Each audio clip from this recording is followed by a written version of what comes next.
Around the world, thank you for joining me once again here on Talkin Fight for another episode of Boxing News Today. And let's get started with a couple of upcoming announcements with respect to women in the ring. IBF flyweight champ Gabriela Fundura is currently in the works to make her first world title defense against Christina Cruz next month. It's according to ESPN and as reported on badlefthook.com. It states here that Fundura will put her belt on the line on January 27th at the Footprint Center in Phoenix, Arizona, appearing on the undercard of Jaime Munguia versus John Ryder. So, as we all know, Fundura, great boxer, 12-0, 5 knockouts, won the IBF strap just a couple of months ago, stopping Erly Mancina in 5 rounds of domination. Fundura has since been expected to unify these titles with Marlon Esparza, but it seems that fight isn't in the cards in the immediate future. Meanwhile, Cruz, 6-0, also undefeated here, has won 3 low-level fights this year, which at least provides her with the activity level it should have for about as prepared as she's going to be. That said, she's 41 years old with 6 professional fights, so we're not expecting too much at this stage. But good for Gabriela Fundura. Alrighty, speaking of women in the ring, Amanda Serrano, as we know, is set to take to the ring, and let's have a quick look here in Puerto Rico. Yes, all right.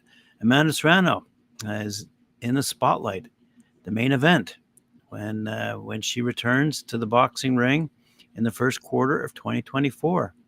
And joining her on the undercard will be Jake Paul. And he will co-headline that Serrano-led bout on March 2nd, as I said, taking place in San Juan, Puerto Rico. The opponent for Jake Paul is yet to be announced, but Serrano will defend her IBF female featherweight title against Nina Menke in the main event. That fight will be contested over 12 3-minute rounds, by the way, making it a groundbreaking fight again in women's boxing. Good for Serrano. Serrano vacated her WBC boxing title over her protest of the commission's reluctance to book similar rules to male boxing fights. Now let's have a look at a few of the quotes that have been going on down in Saudi Arabia. We'll have more to speak on that in a little bit, but let's have a quick look at some of the quotes as stated by some of those competitors taking place in that fight in Riyadh. Anthony Joshua said, "I'm here to fight. I'm not here to party and get caught up in the glitz and glamour. I want to fight. I want to perform well. I put that pressure on myself. Of course, I'm tense because I want to perform. I want to win. I've got that urge to win. I want to put hurt on my opponent." Otto Wallen said, "People talking about upsets. I'm going to win this fight, and you shouldn't call it an upset. It's not really an upset. It's just natural. This is my time, so I'm ready for it." He used to be a happy guy, but from what I see now, seems very stiff and tense. Maybe he's fed up with all this stuff. Ooh, baby. Deontay Wilder had this to say: "I come here, do what I do best, give fans what they want to see. At the end of the day, no one wants to see a 12-round fight. Don't blink. I'm going to give you what you want to see. Nowadays, I'm called Dr. Sleep, and I'm definitely got the NyQuil in the right hand, so I hope you bring a pillow and a blanket." Woo, baby. Joseph Parker, his opponent, said, "He's a tough kid, but I know I can knock him out 100%. Dimitri Bivol had this to say: "Everything is possible, but I'm not usually focused on a knockout because it distracts me from my plan. Of course, if I see a moment, I'll use this moment. I'm not a fighter who only thinks about one punch. I like to enjoy the process. I like to follow my tactics." Well done. And his opponent, Lyndon Arthur, had this to say: "I'm enjoying it, and I'm looking forward to Saturday.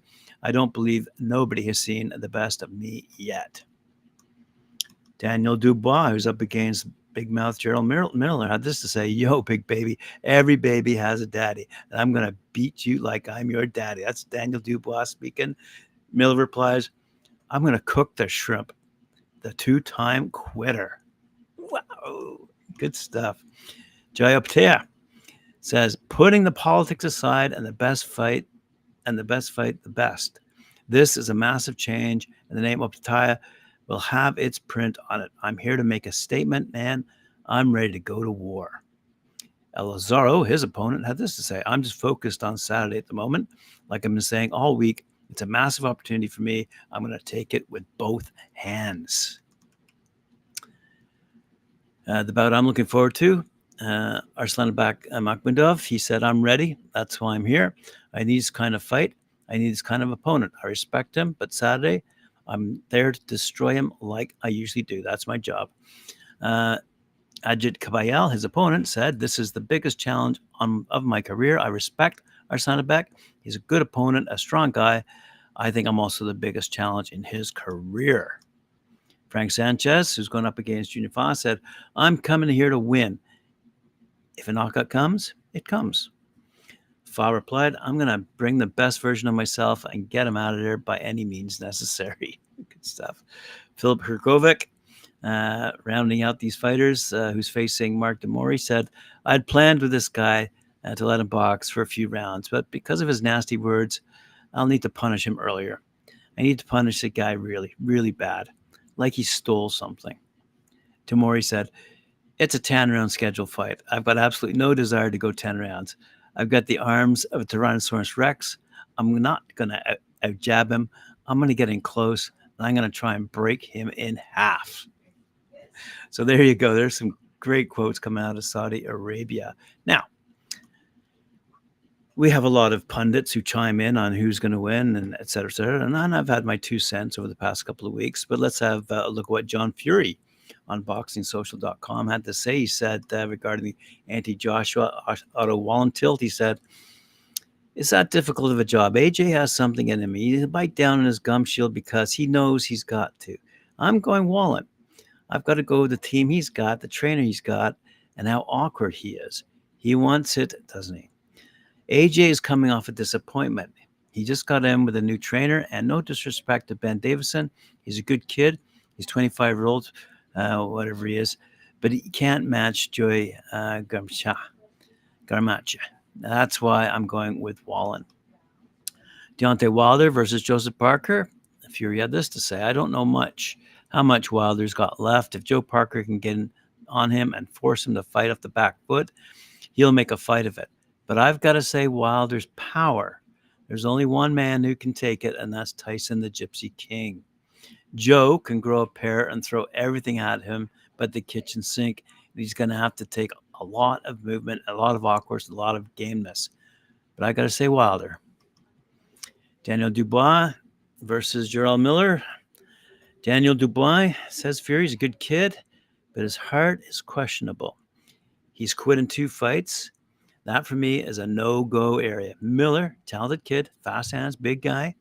They're so close, you know. If Dubois' balls were a bit bigger, I'd say Dubois, but they're not. I'm going to say Miller. He's an unbeaten kid. He can put them together, and I don't think Daniel likes being hit too much, does he? But he's a good kid. He can bring himself. He can knock Miller out cold with 1 shot. He's got the power, but I'll go Miller. I think the others one proved he's to be a bit of a quitter. There we go. John Fury.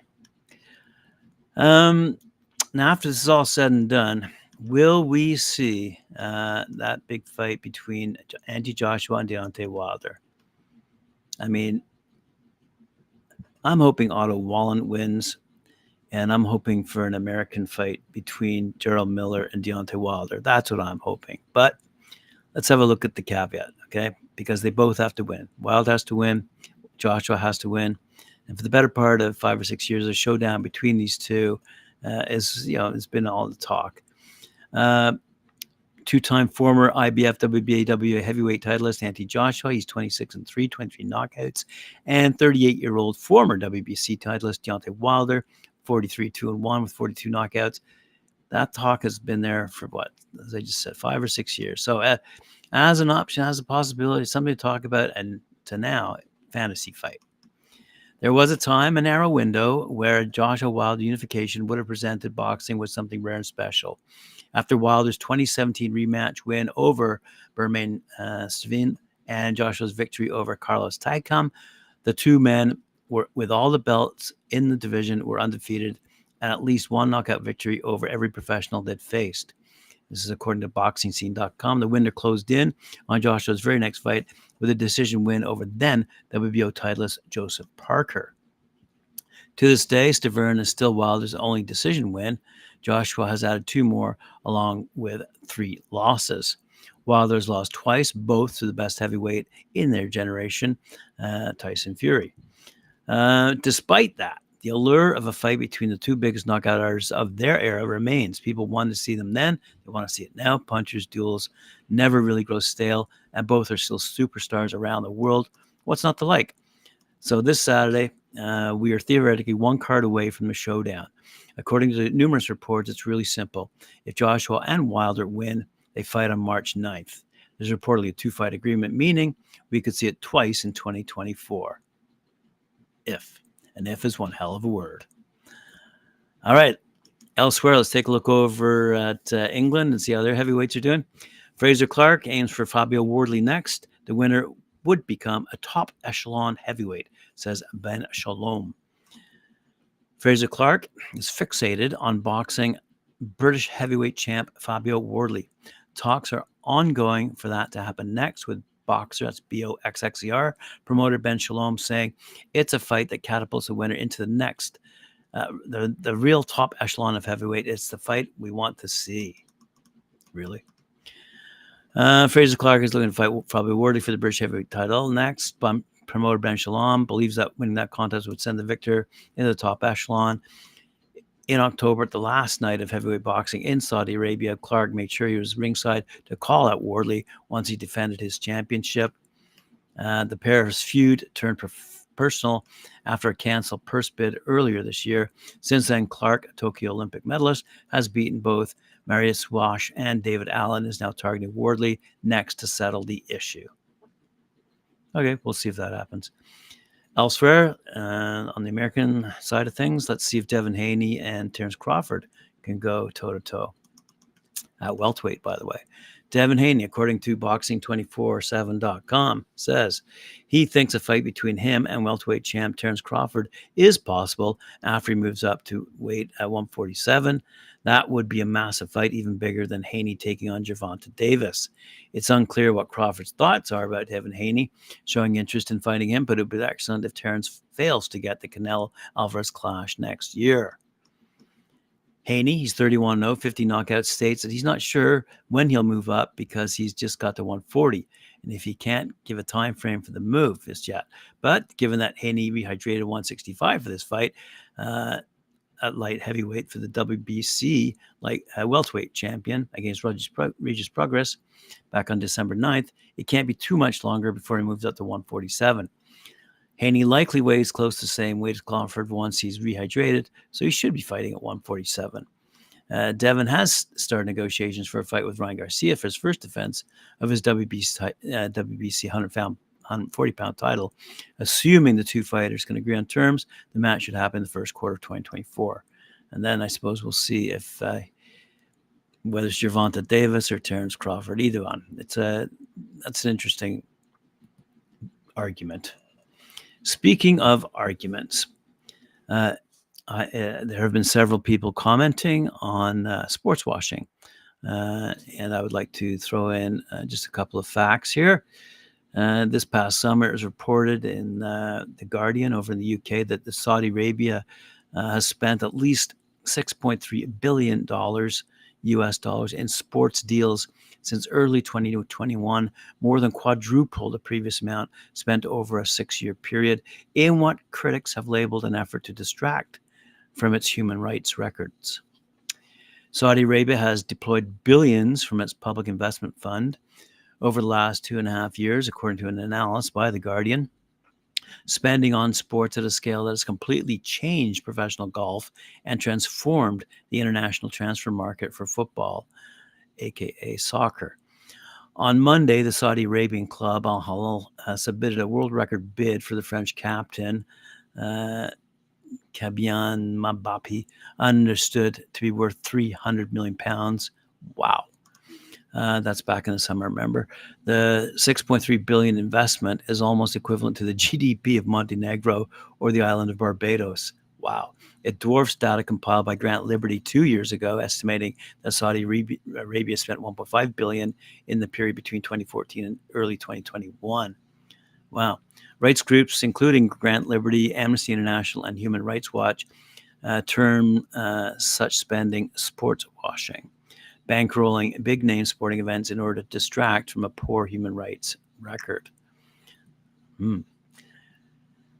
So according to CBC, Canadian Broadcast Corporation, it plays out a little differently in boxing, where promoters, managers, and athletes are always seeking partners willing to help bankroll 8-figure guarantees for main eventers. In North America, casinos often step into that role, which explains how Las Vegas became the boxing capital of the Western Hemisphere.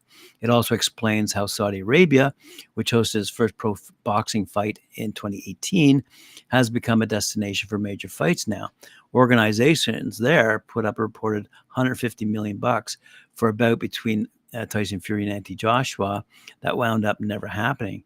For this upcoming fight, it's unsure of what we're seeing, but back when Fury fought Nagano, Fury reportedly got $50 million guaranteed, while Nagano said 10, 20, 30, fucking 50 times that amount he banked for his UFC main events. But Fury's payday back then was in line with what Saudi bankers paid WWE to stage events there, but a fraction of the reported $213 million soccer star Cristiano Ronaldo will make each season he plays in the Saudi league. So all these developments feed into the ongoing discussion about sports washing, where countries with ugly human rights records buy goodwill by spending lavishly on sports events. But whether we acknowledge it, the debate ended when LeBron James, upon learning a Saudi club offered Kylian Mbappe $300 million a year, joked on X about how quickly he'd sprint to Saudi Arabia for a 9-figure payday. Wow. In that sense, it's not different from NBA basketball's return during the pandemic. James was a big advocate of resuming the season, which meant other players' choices had been made for them. As Patrick Beverley posted on Twitter before NBA players headed to the bubble, if King James says we're hooping, we're all hooping. And if James says Saudi Arabia is in play for mainstream North American sports, it's in play. It's already a boxing destination, even though hardcore boxing followers and fans of Canadian content will probably get more out of the all-heavyweight undercard than the main event. If you might recall, Simon Keane out of Quebec faced former WBO world champion Joseph Parker, and we're about to see Arslanbek Makhmudov, who grew up in Russia but is now based in Montreal. So anyway, fascinating stuff with respect to money and sports and so-called sports washing. Up to you to decide. But let's turn our attention to our closing story, which will involve Jake Paul. And here it goes. According to newshub.co.nz. So out of New Zealand, social media celebrity turned pro boxer Jake Paul will help mentor and promote U.S. fighters in the run-up to the 2024 Olympics in Paris. It's according to USA Boxing, by the way. Paul will call on his fighting experience and brand-building acumen to guide the nation's top amateur fighters, including Joshua Edwards and Morel McCain. USA Boxing and Paul's MVP Promotions said in a joint press release. Said Paul, it's always been my goal to shine a spotlight, not just on boxing as a sport, but on the people who work so hard to be the best within it. The mindset of pursuing greatness is one I see when I both see and personally share with Mo McCain, Joshua Edwards, and the rest of Team USA's boxing talent. The Olympics are a great stage in the world, and I'm honored to bring awareness to USA boxing and mentor these young, inspiring athletes as they fight for gold. The move represents the first time a professional athlete and influencer has partnered with Team USA for the Olympics in this capacity. He will be with the team during training at its facility in Colorado Springs and at the Games. He's 26 years old, and he's led the charge in introducing the sport to a new generation of fans, without a doubt. Within just 3 years of becoming a professional boxer, Jake Paul has become a standout inspiration to younger generations and has emerged as one of the most exciting, influential figures in boxing history, said Mike McAtee, the executive director of USA Boxing. Jake's mentorship will be a vital resource for the young athletes on Team USA to ensure they capitalize on building brand IP, international property, intellectual property, as they get the opportunity to perform on the biggest stage in the world at its most iconic contest in history, the Olympics. And let's say that remains an Olympic sport as we head towards 2028. And that is hopefully a battle that will be won by World Boxing versus the IBA. The Paris Olympics, by the way, is a competition scheduled to run between July 28th and August 10th, with the medal rounds taking place at the Roland Garros Stadium, home of the French Open Tennis Grand Slam. So there you have it, boxing fans. All the news fit to print. Thank you for joining me once again here today on Talkin Fight. Appreciate it very much. Remember to like, share, subscribe. Hit that notification bell for me. And we'll see you on Monday, 11 a.m. for another round and a lot of results from the fights taking place in Saudi Arabia.